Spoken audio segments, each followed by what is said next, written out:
মা আহিছে আমাৰ ঘৰলৈ আৰু এবাৰ বিহু বুলি মাক দিলো এটা ইউনিক আৰু মূল্যৱান উপহাৰ এনেকুৱা উপহাৰ মই আগতে কেতিয়াও দিয়া নাছিলো অকমান আচৰিত কৰি দিছো আৰু দেখিছেনে মই ইফালে হাতৰ পিছফালে লুকুৱাই থৈছো আৰু মাও এক্সাইটেড হৈ আছে কি দিম বুলি ভাবি আৰু আপোনালোকে ভিডিঅটো চাবচোন আপোনালোকৰ পিতৃ-মাতৃসকলক এনেকুৱা উপহাৰ দিয়ে নে জনাব লগতে নিখাৰ সাজৰ বাবে আজি বাটাৰ চিকেন বনাইছিলো আৰু ৰেচিপিটো আপোনালোকলৈ আগবঢ়ালো একেবাৰে সহজ পদ্ধতিৰে কম সময়তে কম সামগ্ৰীৰে মই কেনেদৰে বাটাৰ চিকেন বনাও আপোনালোকে চাবচোন শিকাৰুসকলৰ কাৰণে সুবিধা হ'ব হেল্ল' এভৰিৱান আপোনালোক সকলোকে মোৰ এটা নতুন ভিডিঅ'ৰ মাজলৈ স্বাগতম জনাইছো আৰু আজিৰ ভিডিঅ'টো সন্ধিয়া ষ্টাৰ্ট কৰিছো আৰু ঘৰত মাহঁত আছে মা আহিছে কৰিশ্মা আহিছে আমাৰ ভতিজীজনী আহিছে কালিয়ে আহিলে মাহঁত আহিছে আৰু তাতে এতিয়া বহাগ বিহুৰ সময় আহি পালেহি মাহঁতে কিন্তু মোলে মিঠৈ চিঠৈ বনাই কৰি লৈ আনিছে আৰু বিহু বুলি ক'লে ঘৰৰ মানুহক কিবা কিবি এটা দিবলৈ মন যায় নহয় জানো এনে বাৰু যেতিয়াই দিয়া নহওক লাগিলে কিন্তু বিহু বুলি স্পেচিয়েল কিবা এটা দিবলৈ মন যায় আৰু এইবাৰ বহাগত মাকটো প্ৰতিবাৰে কাপোৰ কানি কিবা কিবি দিয়ে থাকো বা বিহু বুলিয়ে নহয় বেলেগ সময়টো দি থাকো কিন্তু এইবাৰ ভাবিছো মাক এটা অলপ ইউনিক গিফ্ট কৰো গতিকে কি গিফ্ট দিম আপোনালোকেও ভাল পাব আৰু আপোনালোকৰ মা দেউতা সকলকো আপোনালোকে এই গিফ্টটো দিব পাৰিব আৰু এই গিফ্টটোৱে বহুত বেছি মানে ভাল কাম কৰিব গতিকে আপোনালোকৰ সন্মুখত দিও বুলি ভাবিছো মাক এটা ইউনিক গিফ্ট গতিকে এতিয়া মাক মাতো মায়ো আচৰিত হৈ যাব এনেকুৱা গিফ্ট পাই আপোনালোকে আচৰিত হৈ যাব অ মা এখিলা আহাচোন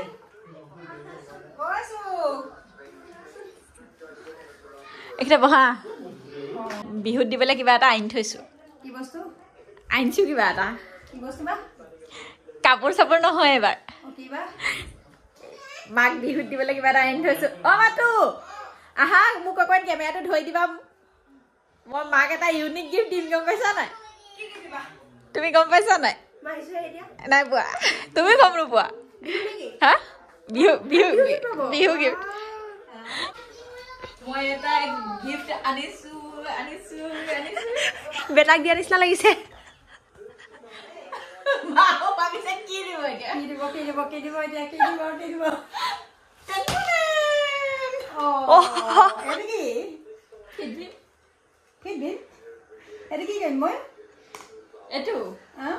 এইটো এনে বেটাক খুৱাই থাকো কিন্তু এইটো বস্তুটো যে এইটো এনেকুৱা এটা বস্তু এইটো 2 বছৰ বয়সৰ পৰা একেবাৰে মানে বৃদ্ধলৈকে খাব পাৰে তুমি এটা বৃদ্ধলৈ গতি কৰিছা অকমান হেৰি হৈছে ধুনীয়া হৈছে তাতে দুখ পোৱা আছিলে কেলছিয়াম আইৰণৰ এই সমস্যাটো খুব প্ৰয়োজন এতিয়াৰ পৰা ৰাতিপুৱা আৰু সন্ধিয়া চাহ বন্ধ খাব লাগিব ফিট মানে মানুহৰ বয়স বহাৰ লগে লগে কি হয় মানুহৰ হাড়বিলাক বিশেষকৈ দুৰ্বল হৈ পৰে আৰু শৰীৰত আইৰণ কেলছিয়ামৰ বহুত বেছি অভাৱ হয় বহুত বেছি ভিটামিনৰ অভাৱ হয় গতিকে এটো যদি খাই থাকে সেই সকলোবোৰ অভাৱ পূৰণ হৈ থাকিব এটো কেনে খাব লাগিব ৰাতিপুৱা সময়ত এবাৰ আৰু সন্ধিয়া সময়ত এবাৰ কে চামুচকে 2 চামুচ ডক্টৰ গুধাৰি সুধিছে এটো বিহু গিফ্ট হ'ব নাই বা এটোই আৰু কিবা দিব লাগিব নি নালাগে হ'ব ভাল বস্তু দিছা ভাল বস্তু দিছা মই শৰীৰটো ভাল হৈ থাকিবৰ কাৰণে মই ধুনীয়া বস্তু দিছা মানে মানুহৰ স্বাস্থ্যটো কিন্তু মূল সম্পদ বাকিটো কাপোৰ কানি দিয়ে থাকো আৰু বাও যি দিলেও দিম আৰু কিবা এটা কিন্তু এটো যে বহুত মূল্যৱান বস্তু আপোনালোকেও আপোনালোকৰ পিতৃ-মাতৃ সকলক দিব পাৰিব এটা খুলি চোৱা এটো কি এটো ইয়াত এটা কাৰ্ড আছে এটো মানে এটোটো অনলাইনতহে কিনিবলৈ পায় এতিয়ালৈকে কোনো মানে দোকানত উপলব্ধ হোৱা নাই এটো বস্তু এতিয়া অনলাইনতে পাব এই কাৰ্ডটো হৈছে মানে প্ৰথমে যেতিয়া এটা ফিট ভীম কিনিব প্ৰথমটো কিনাৰ পিছত নেক্সটটো কিনিবলৈ যাওঁতে যেটো অফিচিয়েল লিংক প্ৰ টু গ্ৰোথ আৰু এই কিউআৰ কোডটো স্ক্যান কৰি যদি কিনে তেতিয়া 20% ৰেহাই পাব ইয়াতো আছে কিউআৰ কোড এই কিউআৰ কোডটো আকৌ মানে আমাৰ শিশুসকলৰ কাৰণে অভিভাৱক সকলে পুনপটিয়াকৈ এই কিউআৰ কোডটো যদি স্ক্যান কৰে চাইল্ড নিউট্ৰিচনিষ্টৰ লগত কথা পাতিব পাৰিব চাইল্ড নিউট্ৰিচনিষ্টৰ লগত কথা পাতি শিশুটিৰ শাৰীৰিক মানসিক বিকাশ সম্পৰ্কে কিবা কৰিবলগীয়া আছে নেকি সেই গোটেইখিনি কথা আলোচনা কৰি ল'ব পাৰিব গাখীৰ গৰম কৰি আছো এয়া উতলিলে আজি আইতাক আৰু নাতিয়েকে একেলগে ফিট ভীম খাব এইকেইটা একেবাৰে নতুন পেকেট হয় এইকেইটা এটা মাৰ কাৰণে আছে এটা জোনাকৰ কাৰণে আছে আৰু এইটো একদম অকমান আছে গৈ এতিয়া মাৰ আৰু জোনাকৰ কাৰণে হৈ যাব আৰু আজি বহু দিনৰ পৰা মই আপোনালোকক ফিট ভীমটো সম্পৰ্কে জনাই আছো যেহেতু মই জোনাকৰ 2 বছৰ হৈ যোৱাৰ পৰা ফিট ভীম খুৱাই আছো আৰু খুৱাই পেলাই মই তাৰ শৰীৰৰ বহুখিনি উন্নতি দেখা পাইছো সেইকাৰণে আপোনালোকক ফিট ভীমটো সম্পৰ্কে জনাই থাকো আৰু আপোনালোকে জানে যে ফিট ভীমটো হৈছে ভীমকলৰ প্ৰডাক্ট মানে ভীমকলৰ ড্ৰাই ফৰ্ম হয় আৰু ভীমকলৰ লগতে ইয়াত মিল্ক থাকে, ৰাইচ থাকে আৰু বহুত কিছুমান বনৌষধি থাকে, যিবোৰ বনৌষধি শিশুৰ শাৰীৰিক মানসিক বিকাশৰ কাৰণে বহুত বেছি ভাল আৰু তাৰ লগতে হালধিৰ শক্তিও থাকে আৰু ফিট ভীমত ভিটামিন ডি, কেলছিয়াম, আইৰণ প্ৰচুৰ পৰিমাণে থাকে, যিকেইটা মিনাৰেলছ শিশুৰ শাৰীৰিক গাঁথনিৰ কাৰণে বহুত বেছি প্ৰয়োজনীয়। ফিট ভীমটো খোৱাৰ লগে লগে শিশুসকলৰ মানে উচ্চতা আৰু ওজন বৃদ্ধিত বহুত বেছি সহায় হয়, হাড়বিলাক মজবুত হয়, এই বিষয়ে মই আপোনালোকক জনাই থাকো আৰু মগজুৰ বিকাশত বহুত বেছি সহায় হয়, ইমিউনিটি বুষ্ট কৰাত সহায় হয়, ষ্টেমিনা ধৰি ৰখাত সহায় কৰে আৰু এইটো DSA প্ৰিবায়টিক আৰু প্ৰবায়টিক হয়। আৰু গতিকে আপোনালোকে মোক সুধি থাকে যে এইটো ক'ত পায় কিনিবলৈ, এইটো এতিয়ালৈকে অফলাইনত উপলব্ধ হোৱা নাই, অনলাইনতে পায়। গতিকে অনলাইনৰ গোটেই লিংকসমূহ কিনিব পৰা সকলো লিংক মই আপোনালোকক কমেণ্ট বক্সত পিন কৰি থ'ম, ডেছক্ৰিপশ্যনত দি থ'ম, আপোনালোকে ধুনীয়াকৈ অৰ্ডাৰ কৰিব পাৰিব।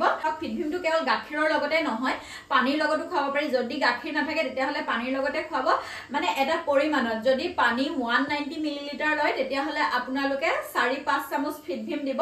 মই ইয়াতো এখন স্কুপ থাকে, মই কিন্তু সদায় ঘৰৰ যিখন চামুচ সেইখনেই ব্যৱহাৰ কৰোঁ। আৰু গাখীৰৰ লগত যদি খুৱাওঁ 150 মিলিলিটাৰ গাখীৰত আপোনালোকে 2 চামুচ ফিট ভীম ব্যৱহাৰ কৰিব, তেতিয়া মানে ফিট ভীমৰ প্ৰকৃত সোৱাদটো পায়। আৰু এতিয়া মই এয়া গাখীৰৰ লগতে খুৱাম, যিহেতু গাখীৰ গৰম হৈয়ে আছে। মই ফিট ভীমটো দি লওঁ। ফিট ভীমৰ পেকেটটোত থকা স্কুপখনেৰে মই 2 স্কুপকৈ দি লৈছোঁ 2টা গ্লাছতে। তাৰপিছত এয়া গাখীৰ দি দিছোঁ আৰু ধুনীয়াকৈ গুলি লওঁ এতিয়া। আৰু আমাৰ জিকমিকেও খাব 2 বছৰ বয়সৰ পৰা। এতিয়া ঠাণ্ডা হোৱাৰ লগে লগে খাবলৈ দিম। গৈ আছে গৈ আছে গৈ আছে গৈ আছে। বেটা কি আহিলে আজি আৰু আইতা আৰু বেটাই একেলগে খাব আৰু ফিট ভীম আৰু আমাৰ বিচনাত এইবোৰ বেটাই কি লগালে, জাম লগালে আৰু আজি ষ্ট্ৰ দি দিছো লোৱা। আৰু আৰু আৰু আইতাক ষ্ট্ৰ নহলেও হ'ব। আমাৰ কলিজাকণ শুই গ'ল নেকি আকৌ জিকমি? জিকমিকলৈও আনিছিলো। আজিৰ পৰা ষ্টাৰ্ট ফিট ভীমৰ। বেটা খানা কেনেকুৱা লাগিছে ভালকে কোৱা। ফিট ভীমৰ আজিৰ পৰা ষ্টাৰ্ট। আইতা ষ্টাৰ্ট খাই পেলাই কোৱা কেনেকুৱা লাগিছে। এতিয়া খাই পেলাই কম কেনেকুৱা লাগিছে। আজিলৈকে খোৱাই নাই মায়ে, আজি প্ৰথম খাব। আমাৰ কলিজাকণেও অকমান খাব দেই। খোৱা। মজা মজা, বহুত টেষ্টি। কেনেকুৱা? মজা। ভাল লাগিছে নে শুন? বেটাইটো আমাৰ ফিট ভীম বুলিলে পাগল। এইটো দিয়া সদায় খাব লাগিব ন? সদায়। কৈছে কেনেকুৱা? ভালনে? 2 বছৰ হোৱাৰ লগে লগে তুমি সদায় খাব লাগিব ফিট ভীম। আইতা নাতিয়ে গোটেইকেইটা একে হৈছো ফিট ভীম খোৱা। এইটো খাই স্কুলত ডাঙৰ হৈ যাম। ব্ৰেভ হৈ যাবা। এই হোৱাৰ প্ৰায় এসপ্তাহ মানৰ আগতে মোক কৈ দিবা, মই আকৌ অৰ্ডাৰ কৰি দিম দেই। ঠিক আছে, পেমেণ্টটো কৰি দিবা। আৰু এবাৰ বিহুত গাঁও ঘৰলৈ যাওঁতে সেয়া মা বাবালৈও লৈ যাম ফিট ভীম। এইবাৰ বিহুত মই চবকে ফিট ভীমে গিফ্ট দিম।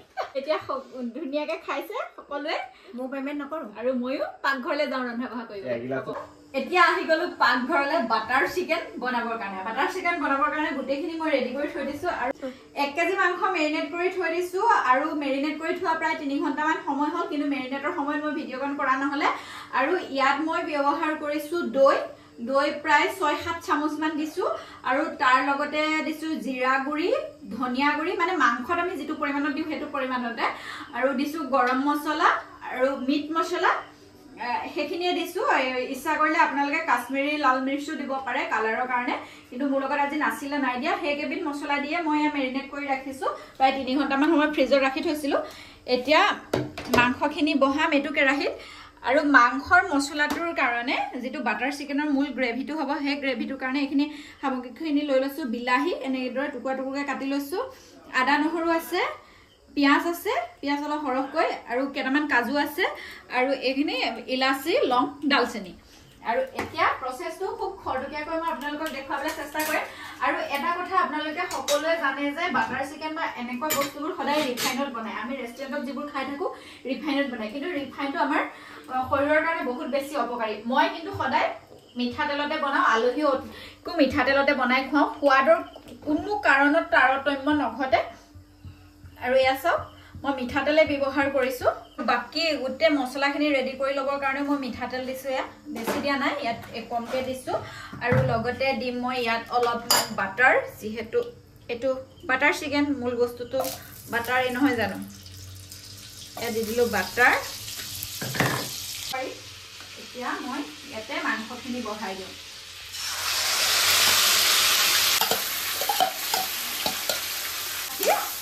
এইখিনি অলপ সময় ভাজি থাকিম এইফালে বাটাৰখিনিও মেল্ট হৈ গ'ল আৰু মই এতিয়া ইয়াতে দিম মই একদম মানে একদম প্ৰপাৰ ৰেচিপি ফলো কৰি পেলাই নবনাওঁ মই অকণমান মোৰ নিজা প্ৰচেছতো বনাওঁ গতিকে সকলোৰে প্ৰচেছবোৰ বেলেগ বেলেগ হ'ব পাৰে আপোনালোকৰো বেলেগ বেলেগ হ'ব পাৰে গোটা জিৰা দিয়াৰ পিছত দি দিছোঁ 1 চামুচ গোটা ধনিয়া আৰু অকণমান দি দিছোঁ আৰু এই গোটা জিৰা আৰু গোটা ধনিয়া দিলে সোৱাদটো বহুত বেছি ভাল হয় এই গোটেই সামগ্ৰীখিনি মই ইয়াত দি দিম একেলগে এইখিনি ভাজি থাকোঁ আৰু এইখিনি প্ৰায় হৈ গৈছে আপোনালোকে চাওক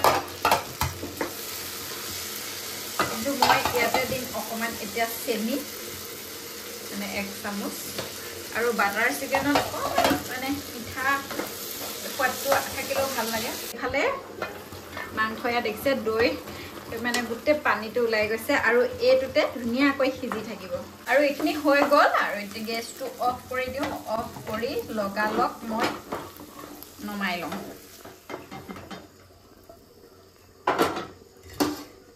নমাই এতিয়া ঠাণ্ডা হ'বলৈ দিওঁ যিহেতু এইখিনি পেষ্ট কৰিব লাগিব এইখিনি ঠাণ্ডা হৈ গ'ল আৰু এতিয়া মই ইয়াৰ পেষ্টটো ৰেডি কৰি লওঁ মাংস প্ৰায় হৈ গ'ল আৰু মই এতিয়ালৈকে নিমখ দিয়াই নাই আৰু এতিয়া দি দিছোঁ জোখমতে নিমখ আৰু মাংস যিটো দৈৰ পানী ওলাইছিলে সেই পানীটোতে ধুনীয়াকৈ সিজি গ'লগৈ আৰু এইফালে চাওক মই পেষ্টটো ৰেডি কৰি ল'লোঁ আৰু এতিয়া মই পেষ্টটো ইয়াতে দিওঁ অকণমান পানী বুলি দি দিওঁ অকণমান পানী ইয়াত দিয়ে দিছোঁ এনেও দৰকাৰ হ'বই আৰু অকণমান পানী ইয়াত দিব লাগিব অকণমান পিছত দিম এতিয়া ইয়াতে দি দিছোঁ কচুৰি মেথি হাতেৰে মোহাৰি অকণমান গৰম কৰিও ল'ব পাৰে টাৱাখনত কিন্তু মই এনেদৰে দিলেহে গোন্ধটো বেছি ভাল পাওঁ